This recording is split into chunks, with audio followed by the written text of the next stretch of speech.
Today, I want to share a book with you all. The book is called Willpower. Just by hearing the title, you know that this book is about willpower and how it works. The book shares many interesting studies and cases, which make it very appealing.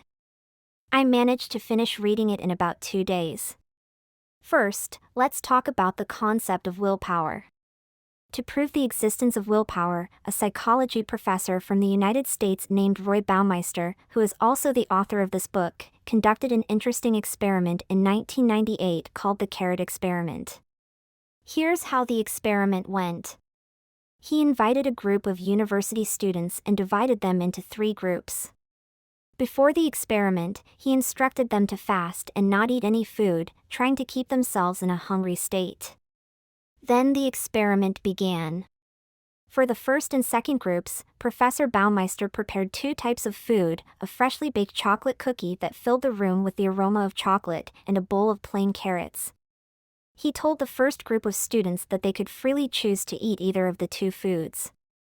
As for the second group, he informed them that they could only eat the carrots and were not allowed to touch the tempting bowl of chocolate cookies.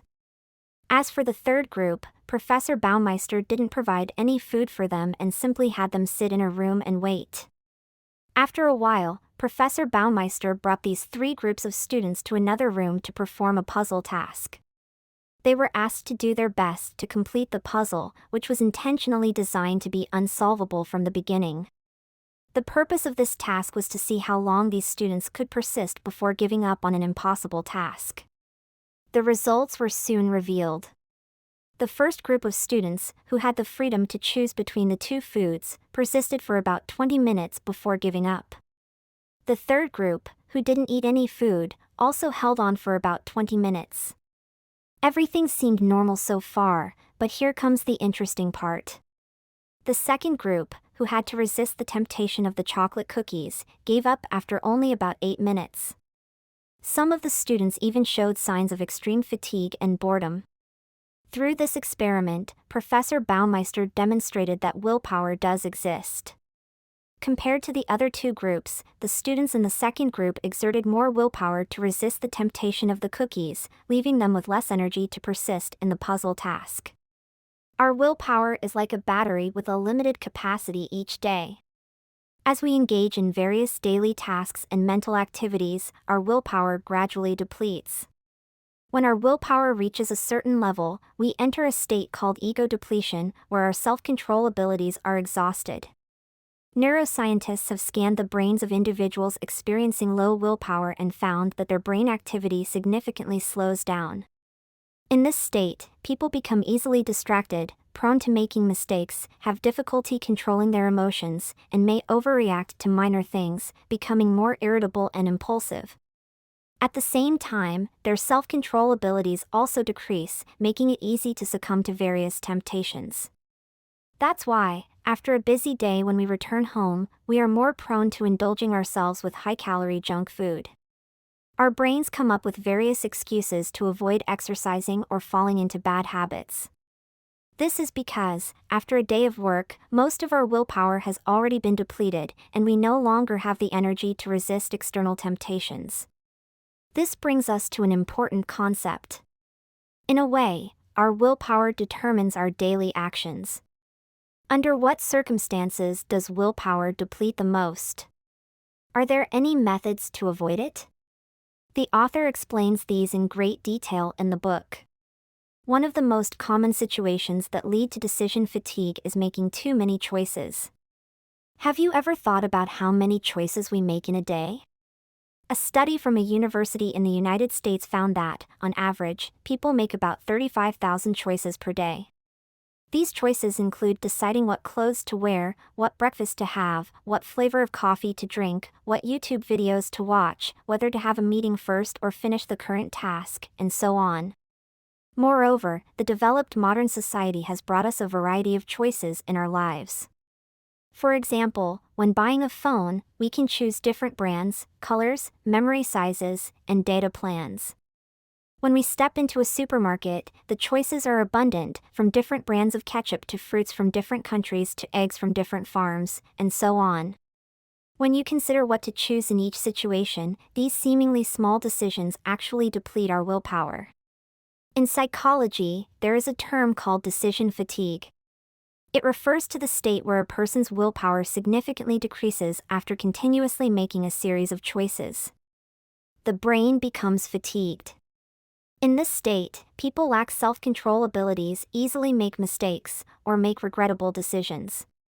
Many businesses have understood this principle, so you may notice that candies and chocolates are deliberately placed near the checkout counter in supermarkets. The reason is that when people go to a supermarket to buy things, they are already making a series of choices, such as what vegetables to buy, what daily necessities to purchase, and so on. By the time they reach the checkout counter to pay, they have already depleted a significant amount of willpower. At this moment, when they see the tempting chocolates in front of them, most people can't resist and end up buying some. As mentioned earlier, the decrease in willpower makes it difficult to resist desires. So, how can we avoid decision fatigue? The author lists out 3 simple and effective strategies in the book. Reduce unnecessary choices in life. If you pay close attention, you will realize that our lives are always filled with many trivial matters that drain our willpower. For example, if you want to buy a computer, you may spend hours or even days comparing prices and various configuration options on different websites. While doing so may save you a few dollars, you also lose precious energy and time. Perhaps a simpler and quicker method is to go to a store, tell the salesperson your requirements, and make the purchase based on their recommendations. This way, you save time and energy to focus on more valuable things. Learn to say no. It's important to politely decline invitations and honestly state your reasons. Often, people will respect your time if you decline invitations that distract you.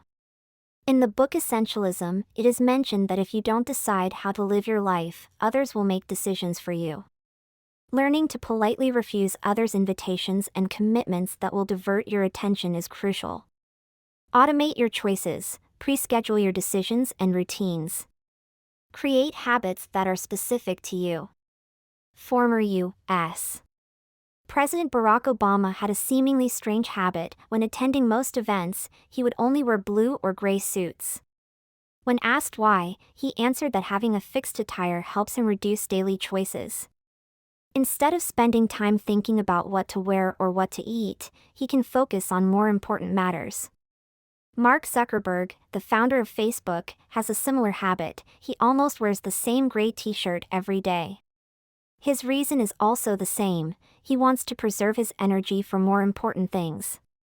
At first, I found these habits strange, but now I realize that they have profound meaning.